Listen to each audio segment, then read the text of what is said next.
ஒரு முக்கியமான வேலை இருக்கு. அவள் அவசரப்பட்டாள். அப்படி என்ன வேலை பெண்ணே உனக்கு? நீ மறுபடியும் ஏதாவது குறும்புத்தனம் செய்ய போறியா? அதெல்லாம் ஒன்றும் இல்லை மாமா. உடனே வாக மரத்தடிக்கு போனோம். காட்டை நெருங்கிய போது சுந்தரி உரக்க கத்தினாள். வெண்டைக்கு பெரியவரே, இதோ நான் வந்து விட்டேன். ஒரு அவசரமான செய்தி இருக்கிறது. அடி சுந்தரி பெண்ணே, நீ என்ன காரியம் செய்து விட்டாய்?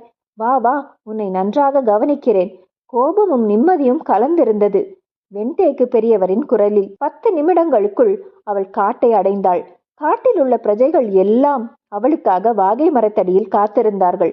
மகளை கண்டபோது தாண்டவராயன் முயலுக்கு ஏற்பட்ட சந்தோஷத்தை வார்த்தைகளால் விளக்க முடியாது.